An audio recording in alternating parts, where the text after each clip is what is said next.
नमस्कार विद्यार्थियों, मैं पुष्पेंद्र आकोदिया स्वागत करता हूं आप सभी का एएसएल परिवार के इस ऑनलाइन लर्निंग प्लेटफॉर्म पर।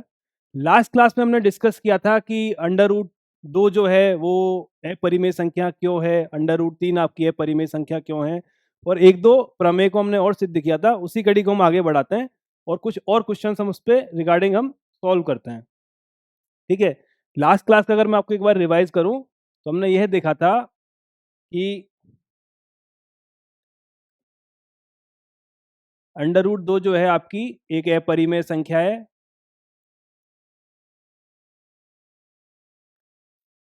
अंडर रूट 3 जो है वो भी आपकी एक अपरिमेय संख्या है, और इसको हमने सिद्ध भी किया था कॉन्ट्रडिक्शन के मेथड से, मतलब विरोधाभास के उससे सिद्धांत से हमने इसको सिद्ध किया था किस तरह से अपरिमेय संख्या है। उसके लिए हमने क्या किया था, पहले हमने इनको परिमेय संख्या माना था। उनको परिमेय संख्या माना तो उसको हम पी बटा क्यू के रूप में लिख सकते हैं। अगर पी बटा क्यू के रूप में हमने लिखा और उस कैलकुलेशन को हम आगे बढ़ाते हैं, ठीक है, तो हम जो मान के चल रहे हैं उसी से हमें विरोधाभास उत्पन्न हो जाते हैं। तो हम ये बोलते हैं कि सही जो हमारी कल्पना सबसे स्टार्टिंग में थी कि अंडर रूट 2 या अंडर रूट 3 एक परिमेय संख्या है, वह कल्पना ही गलत है, इसलिए यह संख्या अपरिमेय संख्या होनी चाहिए। करेक्ट है। तो इसको हम आगे बढ़ाते हैं, हमें दर्शाना है कि 5 माइनस अंडर रूट 3 एक अपरिमेय संख्या है, यह हमको दिखाना है। तो हल करने का तरीका वही है आपका, सबसे पहले कि जो जिस संख्या को आपको अपरिमेय सिद्ध करना है सबसे पहले उसको परिमेय मान के चलो। तो अपन ने क्या क्या माना, 5 माइनस अंडर रूट 3 एक परिमेय संख्या है। करेक्ट है। अगर 5 माइनस अंडर रूट 3 एक परिमेय संख्या है तो इसे हम p बटा क्यू के रूप में लिख सकते हैं। तो 5 माइनस रूट 3 बराबर a बटा b में यहां लिख देता हूं, जहां पे b का मान 0 के बराबर नहीं है। a तथा b आपके हैं पूर्णांक तथा a और b असहभाज्य को प्राइम है। अब असहभाज्य का मतलब क्या हुआ, आपकी इस तरह की संख्याएं होती हैं। एक संख्या होती है अभाज्य। अभाज्य का मतलब क्या होता है, जिसमें या तो खुद का भाग जाए या केवल एक का भाग जाए, उस संख्या को हम अभाज्य संख्या बोलते हैं। जैसे कि 3, इसको हम लिख सकते हैं 1 गुणा 3 के रूप में। एक क्या होती है, भाज्य संख्या। जैसे 6, इसको लिख सकते हैं 2 गुणा 3 के रूप में। भाज्य क्या होगा, जिसमें खुद या एक के अलावा बाकी किसी संख्या का भाग भी चला जाए तो आपकी वो भाज्य संख्या हो गई। असहभाज्य क्या होगा कि माना दो संख्याएं आपको दे रखी हैं, जैसे आपको 6 दे रखा है और आपको दूसरी संख्या दे रखी है, मान लो ये 2 और 3 होगा तो आपका 35। ठीक है, दो संख्या आपको दे रखी है जैसे 6 और 35 है। इन दोनों संख्याओं में अगर एक के अलावा कोई भी गुणनखंड कॉमन ना हो, या ऐसे बोल सकते हो कि 6 और 35 में अगर मैं काटूंगा तो मेरे पास काटने के लिए कुछ भी नहीं बचेगा, या आप ऐसे बोल लो, या फिर इन दोनों के बीच में एक के अलावा कोई भी संख्या उभयनिष्ठ ना हो, कोई भी गुणनखंड कॉमन ना हो, तो उसको हम असहभाज्य संख्या बोलते हैं। तो हमने क्या क्या माना है कि p माइनस अंडर रूट 3 एक परिमेय संख्या है। अगर यह परिमेय है तो a बटा बी के रूप में लिख पाएंगे। a बटा बी के रूप में लिख लिया, जहां a और b दोनों पूर्णांक हैं, b आपका 0 के बराबर नहीं है, और a और b असहभाज्य हैं। अगर कई बार ऐसा भी होता है ना कि हम परिमेय संख्या को ऐसे लिख देते हैं, 1/2 को हम 4/8 भी लिख सकते हैं, या फिर 2/4 भी लिख सकते हैं। अगर इस तरह की परिमेय संख्या है जहां पे कुछ ना कुछ कट रहा है, कुछ ना कुछ कॉमन है, तो पहले काट के आप उसको सिंपलेस्ट रूप में ले आओ इसमें, तभी जाके हम इसकी कैलकुलेशन करेंगे। इसका मतलब ये हुआ।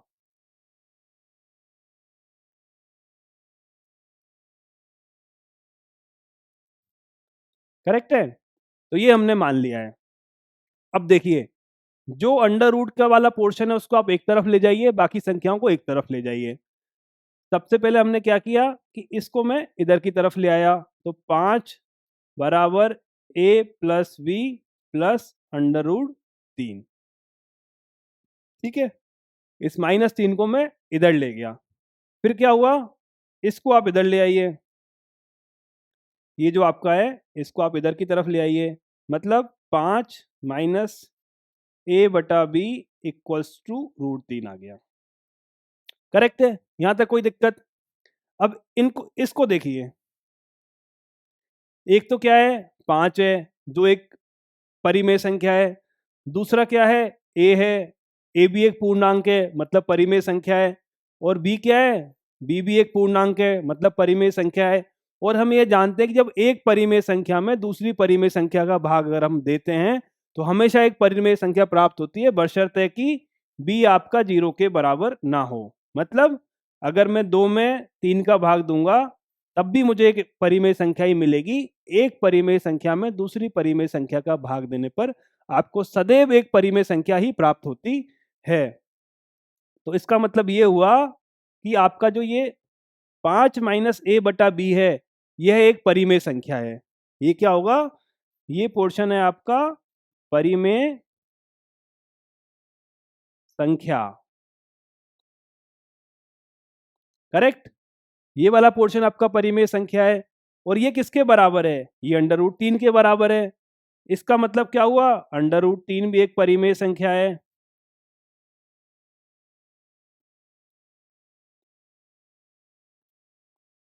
करेक्ट है, अगर ये परिमेय होगा तो इसके बराबर अंडर रूट 3 है, ये भी एक परिमेय संख्या हो जाएगा। पर हमने कल पढ़ा था, कल हम ये सिद्ध कर चुके हैं कि अंडर रूट 3 एक अपरिमेय संख्या है। मतलब यह जो है कि अंडर रूट 3 को हमने परिमेय बना दिया, ये अपने आप में इस तथ्य का विरोधाभास करता है कि अंडर रूट 3 आपकी एक अपरिमेय संख्या है। तो यह विरोधाभास क्यों उत्पन्न हुआ, यह विरोधाभास इसलिए उत्पन्न हुआ कि हमने जो कल्पना की थी कि 5 माइनस अंडर रूट 3 एक परिमेय संख्या है, वह कल्पना ही आपकी गलत है। और अगर यह कल्पना गलत है तो यह संख्या एक अपरिमेय संख्या होगी। उम्मीद करता हूं आप समझ पाए होंगे। लैंग्वेज आपको जो लिखनी है, कल जो क्वेश्चंस मैंने सॉल्व कराए थे √2 और √3 वाला, आपको पूरा ऐसे ही लिखना है। उससे क्या होगा कि एग्जाम में आपको मार्क्स पूरे में से पूरे मिलेंगे। अदरवाइज अगर लैंग्वेज को आप मिस करोगे तो आपके नंबर कटने के चांसेस रहेंगे। यहाँ मैंने आपको बता दिया है, पर इसको लैंग्वेज जो आपको सेट करनी है वो लास्ट क्लास के हिसाब से ही सेट करनी है। करेक्ट है, सबसे पहले क्या किया, 5 माइनस √3 को हमने परिमेय माना। परिमेय माना तो हमने a बटा बी के रूप में लिख दिया, a बटा बी के रूप में लिख दिया। a बटा बी के रूप में लिखा, एक तरफ √3 को रख लो, एक तरफ बाकी संख्याओं को भेज दो। a पूर्णांक है, b पूर्णांक है, तो a बटा बी भी एक परिमेय संख्या होगा। 5 भी एक परिमेय संख्या है। एक परिमेय संख्या में से दूसरी परिमेय संख्या आप हटाओगे तो आपको परिमेय संख्या मिलेगी। तो ये पूरा का पूरा पद जो है वो एक परिमेय संख्या हो जाएगा। अगर ये परिमेय है तो अंडर रूट 3 भी एक परिमेय संख्या होगा। बट यह जो कथन है वह हमारी उस तथ्य का विरोधाभास है कि अंडर रूट 3 एक अपरिमेय संख्या है। तो ये जो आया है वो गलत आया है। ये गलत क्यों आया कि जहां से आपने स्टार्ट किया कि 5 माइनस √3 एक परिमेय संख्या है, वही आपने गलत माना, इसलिए आपका ये विरोधाभास हुआ है। अतः यह संख्या एक अपरिमेय संख्या होगी। नेक्स्ट क्वेश्चन देखिए एक बार, दर्शाइए कि 3 अंडर रूट 2 एक अपरिमेय संख्या है।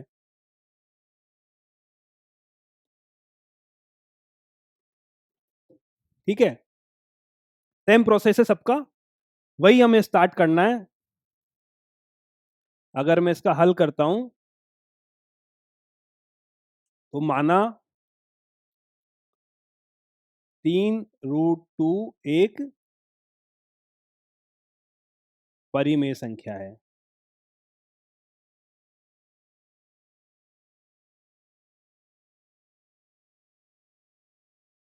करेक्ट है, इसको परिमेय माना। परिमेय मानने का मतलब क्या होगा कि ये a बटा बी के बराबर होगी, जहां पे a b क्या है, पूर्णांक हैं, और b आपका 0 के बराबर नहीं है, और a b असहभाज्य है, उसकी आपको रिक्वायरमेंट है, पढ़ नहीं रही है। यहां पे अपन आ गए, इसके बाद क्या करना है, अंडर रूट को एक तरफ रख लो, बाकी संख्याओं को दूसरी तरफ भेज दो। रूट 2 को हमने यहां लिया और ये लिख दिया मैंने a बटा b, और इस 3 को इधर की तरफ भेज दिया। 3 को भेजेंगे तो नीचे की तरफ चला जाएगा। तो क्या मिला,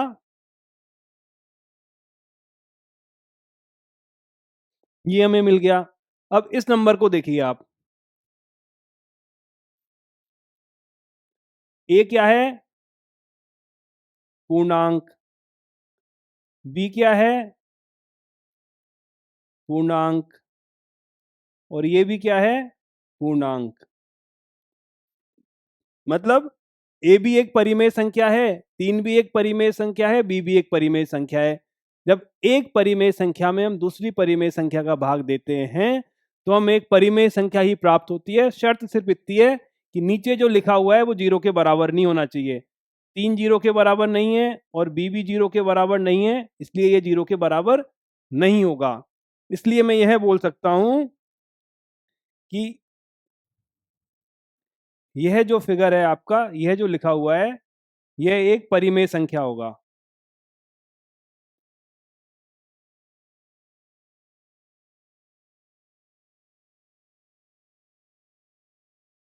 करेक्ट है, यह एक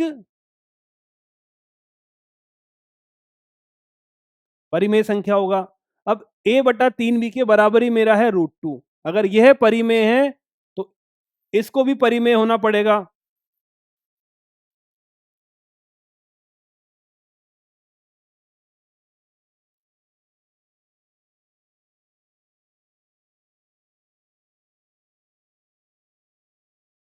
करेक्ट है, अगर ये मेरा परिमेय है तो √2 को भी परिमेय होना पड़ेगा। पर अगर √2 परिमेय हो गया तो यह मेरा उस तथ्य का विरोधाभास करेगा कि वर्गमूल 2 जो है वो एक अपरिमेय संख्या है। ये किसका विरोधाभास करेगा कि वर्गमूल 2 एक अपरिमेय संख्या है। पर हमने क्या सिद्ध कर दिया कि वर्गमूल 2 एक परिमेय संख्या है। ये गलती क्यों हुई, ये गलती इसलिए हुई कि आपने स्टार्टिंग में जो कल्पना की थी वो कल्पना ही गलत थी। जो आपने ये माना था कि 3√2 एक परिमेय संख्या है, इसको गलत मानने की वजह से आपका आंसर गलत आया है।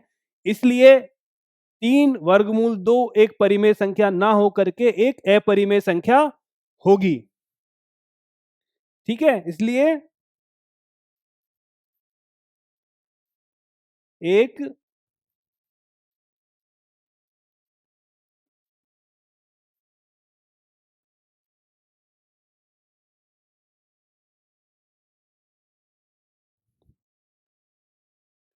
स्टार्टिंग में क्वेश्चन आपको थोड़े से मतलब अजीब लग सकते हैं, क्योंकि ऐसा इस क्लास से पहले आपने कभी सॉल्व नहीं किया है। पर अगर आप फ्यूचर में मैथमेटिक्स पढ़ोगे तो इस मेथड से आप बहुत सारी चीजें सॉल्व करोगे। प्रूफ ऑफ कॉन्ट्राडिक्शन जो है, इसको प्रूफ करने का बहुत ही अच्छा तरीका है। जो आपको प्रूव करना है उससे आप उल्टा मानिए, कैलकुलेशन को आगे बढ़ाइए और किसी नॉन तथ्य जो है उसको आप कॉन्ट्राडिक्ट कर दीजिए। अगर आपने वो कॉन्ट्राडिक्ट कर दिया मतलब आपने जहां जो आपका जो फर्स्ट स्टेटमेंट था जिससे आपने स्टार्ट किया था वो स्टेटमेंट ही आपका गलत है। जब आप इन क्वेश्चंस को बार बार करोगे ना तो आपको लगने लगेगा कि हाँ ऐसा पॉसिबल है। जब 2-3 बार इन क्वेश्चंस को देख लोगे तो आपको बड़ी आसानी से समझ में आ जाएंगे। अभी हो सकता है थोड़ी बहुत प्रॉब्लम आ रही हो। ये देखिए अगला क्वेश्चन है आपका, सिद्ध कीजिए कि अंडर रूट वर्गमूल 5 एक अपरिमेय संख्या है।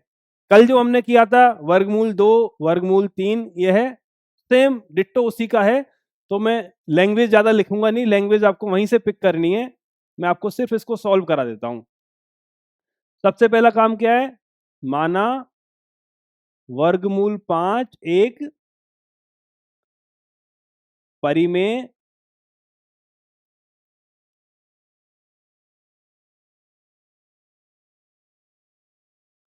सबसे पहले क्या माना आपने, वर्गमूल 5 एक परिमेय संख्या है। अगर मैं इसको मानता हूं तो वर्गमूल 5 का मान क्या आ जाएगा, इसको मैं a बटा बी के रूप में लिख पाऊंगा, जहां a तथा b पूर्णांक होंगे तथा b 0 के बराबर नहीं होगा और a तथा b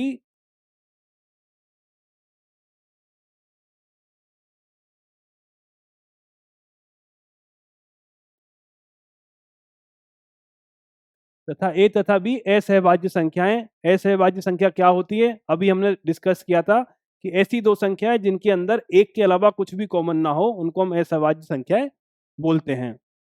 ये हमने ए बटा बी के रूप में यहाँ पे लिख लिया।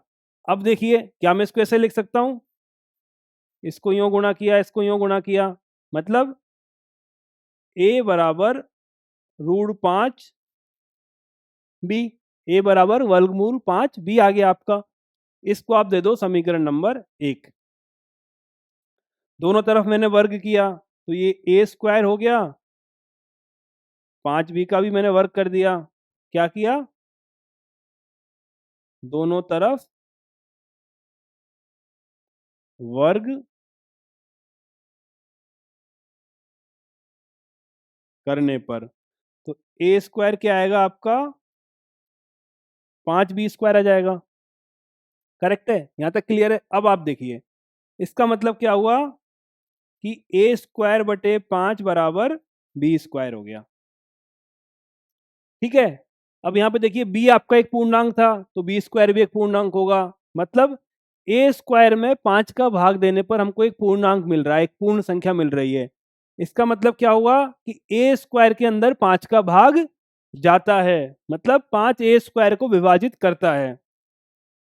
और कल हमने ये पढ़ा था कि अगर 5 ए स्क्वायर को विभाजित करता है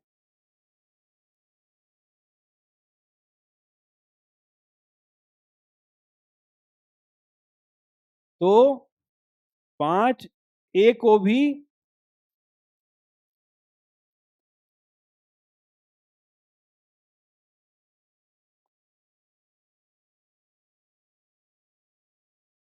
समझे?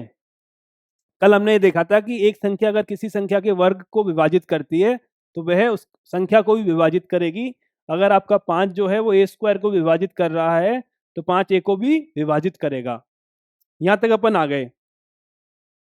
अगर 5 ए को विभाजित कर रहा है, अगर 5 एक ए को विभाजित कर रहा है तो मैं यूं लिख सकता हूं कि ए में जब मैंने भाग दिया 5 का तो आपको कोई ना कोई एक पूर्णांक मिलेगा।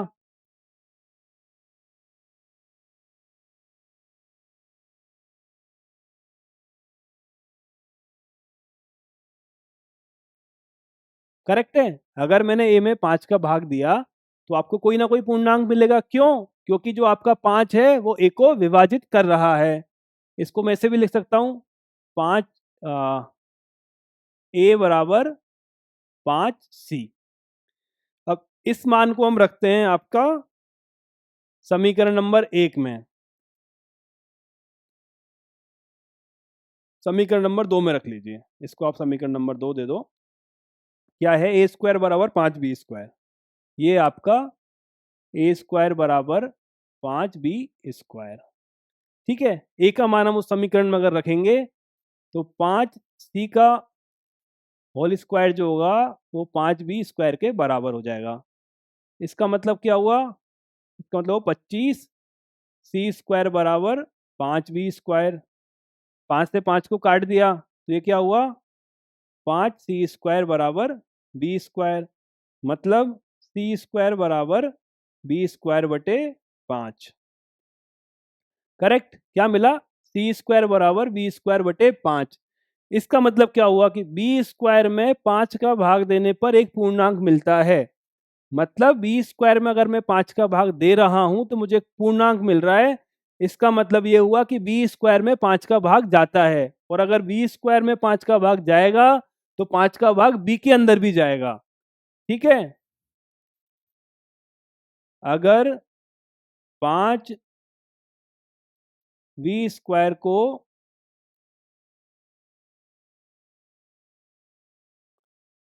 विभाजित करता है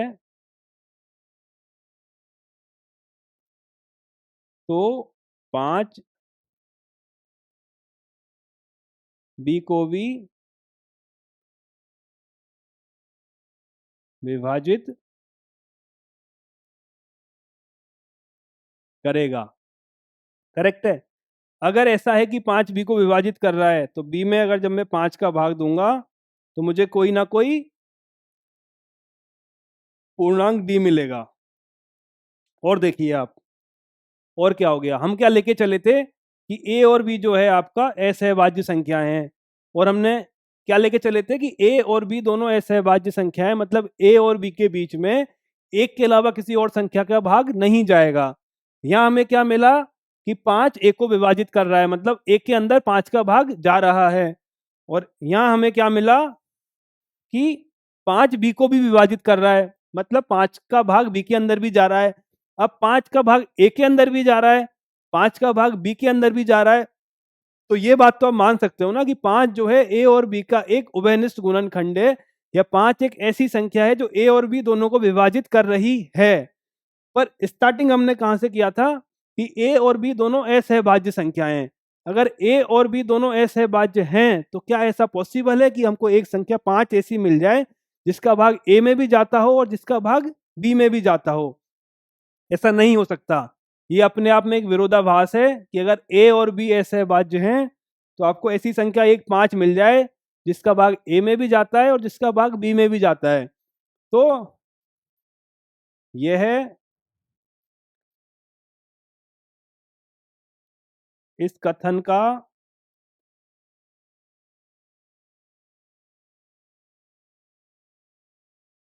विरोधाभास है कि ए तथा बी दोनों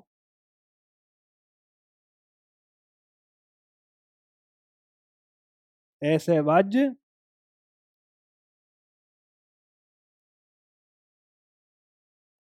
संख्याएं हैं। और ये विरोधाभास क्यों उत्पन्न हुआ है? ये विरोधाभास इसलिए उत्पन्न हुआ है कि आपने स्टार्टिंग में जो कल्पना की थी, स्टार्टिंग में जो संकल्पना की थी कि अंडर रूट 5 एक परिमेय संख्या है, यह संकल्पना ही आपकी गलत है। इसलिए यह निष्कर्ष निकलता है कि वर्गमूल 5 एक अपरिमेय संख्या है। ठीक है, उम्मीद करता हूं ये वाला समझ में आ गया होगा। तीनों क्वेश्चन सेम है, वर्गमूल 2, वर्गमूल 3, वर्गमूल 5 को अपरिमेय सिद्ध करना सेम है। आपको सेम प्रोसेस फॉलो करना है, हर केस में यही होगा। ए और बी को आप असहभाज्य लेकर चलोगे और एंड में जाकर आपको क्या मिलेगा? वर्गमूल 2 के केस में वो दोनों संख्याएं 2 से विभाजित हो जाएंगी, वर्गमूल 3 के केस में दोनों संख्याएं 3 से विभाजित हो जाएंगी, और वर्गमूल 5 के केस में दोनों संख्याएं 5 से विभाजित हो जाएंगी। करेक्ट है। अब ये वाला क्वेश्चन हम लेते हैं। सिद्ध कीजिए कि 3 प्लस 2√5 एक अपरिमेय संख्या है। स्टार्टिंग वही अपन करेंगे, माना 3 प्लस 2√5 एक परिमेय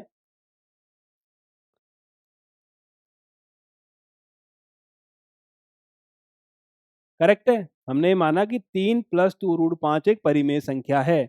अगर ये परिमेय संख्या है तो आपको दो ए और बी ऐसे मिलेंगे कि ये ए बटा बी के बराबर होगा, जहां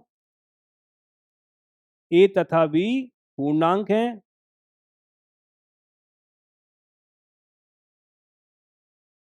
एंड बी आपका 0 के बराबर नहीं है। करेक्ट है। सेम आपको वही करना है, अंडर रूट को एक तरफ रख लो, बाकी सारी संख्याओं को दूसरी तरफ भेज दो। 3 को मैं ले गया इधर की तरफ, तो 2 वर्गमूल 5 बराबर ए बटा बी -3। यहां तक क्लियर है? इस 2 को भी भेज दिया नीचे की तरफ, वर्गमूल 5 बराबर 1/2। करेक्ट है। अब देखिए, ए बटा बी एक परिमेय संख्या है, 3 एक परिमेय संख्या है। हमें ये जानते हैं कि दो परिमेय संख्या को अगर हम घटाते हैं तो आपको एक अपरिमेय संख्या मिलेगी। तो ये पूरा जो है आपका, हाँ नहीं नहीं, दो परिमेय संख्या को जब हम घटाएंगे तो आपको एक परिमेय संख्या मिलेगी। तो ये आपकी पूरी की पूरी परिमेय हो गई। दो भी एक परिमेय संख्या है, मतलब क्या हुआ कि आपका 1/2 ए बटा बी -3 एक परिमेय संख्या होगी।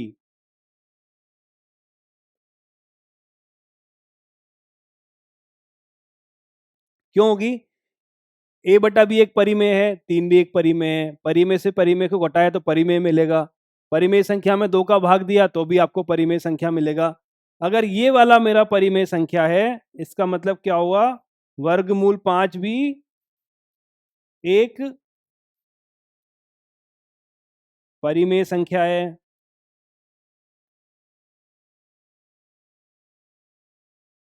करेक्ट है। अगर वर्गमूल 5 को मैंने परिमेय सिद्ध कर दिया तो यह मेरे उस कथन का विरोधाभास है कि वर्गमूल 5 एक अपरिमेय संख्या है। यह विरोधाभास इसलिए उत्पन्न हुआ है क्योंकि जो कल्पना मैंने स्टार्टिंग में की थी कि 3 + 2 वर्गमूल 5 एक परिमेय संख्या है, यह संकल्पना ही आपकी गलत है।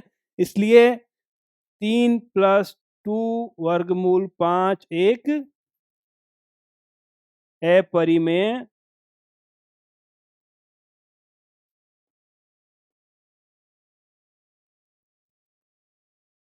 संख्या है।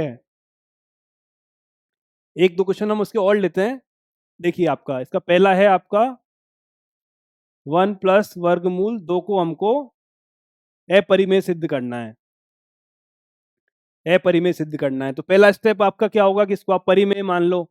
इसको परिमेय माना तो a/b के रूप में मैं लिख सकता हूं।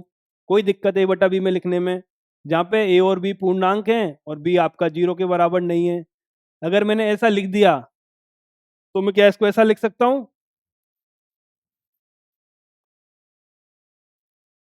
ठीक है।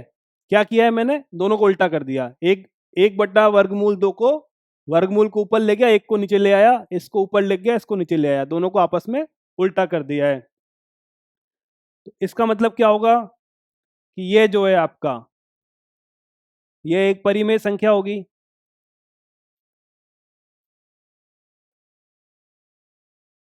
क्यों होगी कि a और b दोनों पूर्णांक हैं, दो पूर्णांक में अगर भाग दोगे आप तो आपको परिमेय संख्या मिलेगी। ये अगर परिमेय होगी तो यह भी परिमेय होगा। अगर वर्गमूल 2 परिमेय हो गया तो ये हमारे इस कथन का विरोधाभास है कि वर्गमूल 2 एक अपरिमेय संख्या होती है। और यह विरोधाभास इसलिए उत्पन्न हुआ है कि आपने 1/वर्गमूल 2 को जो परिमेय माना है वो गलत माना है, अतः 1/वर्गमूल 2 आपकी एक अपरिमेय संख्या होगी। अगला क्वेश्चन हम लेते हैं 7/5। सेम प्रोसेस है, वही माना 7/5 एक परिमेय संख्या है।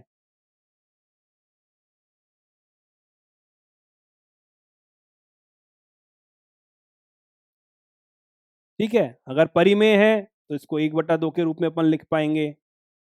हाँ, परिमेय है तो a/b के रूप में हम लिख पाएंगे, जहां a तथा b पूर्णांक है तथा b is not equals to 0 है। करेक्ट। अगर ऐसा है तो देखिए वर्गमूल वाली संख्या को एक तरफ रख लो, बाकी सारी संख्या दूसरी तरफ भेज दो। तो 7 को इधर की तरफ भेज दिया,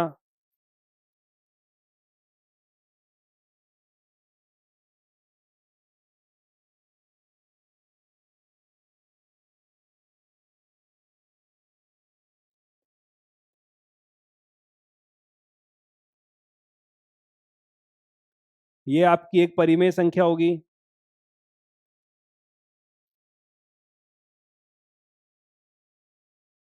ठीक है, ये आपकी एक परिमेय संख्या होगी। क्यों परिमेय होगी, क्योंकि a/b पहले से परिमेय संख्या है और एक परिमेय संख्या में अगर मैं 7 का भाग दूंगा तो भी मुझे एक परिमेय संख्या मिलेगी। अगर ये परिमेय हो गई तो आपका √5 भी परिमेय होगा।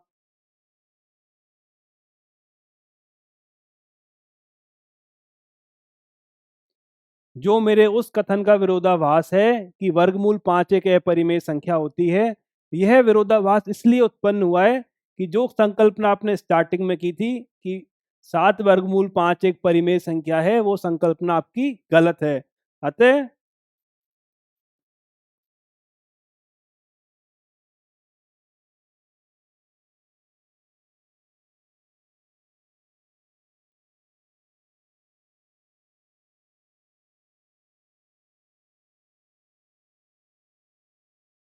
करेक्ट, ये वाला आपका हो गया। Same ditto. एक एक क्वेश्चन हमें लास्ट और लेते हैं आज का, 6 + वर्गमूल 2। क्या बोलता है ये? 6 प्लस वर्गमूल 2। ठीक है, इसको हमको सिद्ध करना है अपरिमेय संख्या। तो सबसे पहला स्टेप क्या होगा? इसको हम मान लेते हैं परिमेय संख्या। यहां कर दो माना एक परिमेय संख्या है। तो 6 वर्गमूल 2 को मैं लिख सकता हूं ए बटा बी के रूप में, जहां ए तथा बी पूर्णांक हैं तथा बी 0 के बराबर नहीं है। करेक्ट, कोई दिक्कत यहां तक? अगला स्टेप क्या है अपना कि वर्गमूल वाली संख्याओं को एक तरफ रख लो, बाकी संख्याओं को दूसरी तरफ भेज दो। वर्गमूल 2 क्या होगा? ए बटा बी माइनस 6। अब इसमें देखिए आप, ए बटा बी एक परिमेय संख्या है, 6 भी एक परिमेय संख्या है। अगर मैं परिमेय संख्या में से परिमेय संख्या को घटाऊंगा तो मुझे एक परिमेय संख्या प्राप्त होगी।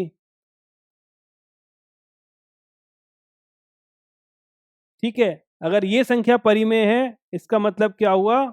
ये भी एक परिमेय संख्या होगी।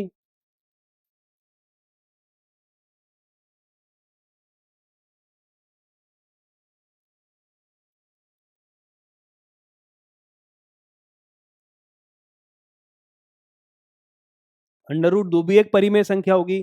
पर अगर ये परिमेय हो गया तो यह उस तथ्य का विरोधाभास है कि वर्गमूल 2 एक अपरिमेय संख्या होता है। और यह विरोधाभास इसलिए उत्पन्न हुआ है कि स्टार्टिंग में हमने जो माना कि 6 प्लस वर्गमूल 2 एक परिमेय संख्या होती है, वो हमने गलत मान लिया है, इसलिए वह एक अपरिमेय संख्या होगी। अतः 6 प्लस वर्गमूल 2 एक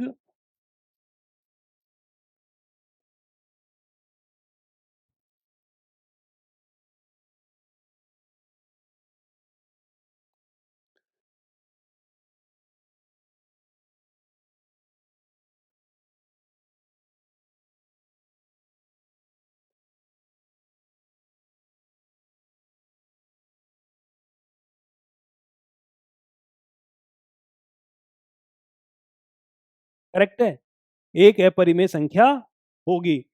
तो आज की क्लास अपनी यही थी, फिर मिलेंगे नेक्स्ट क्लास में। धन्यवाद।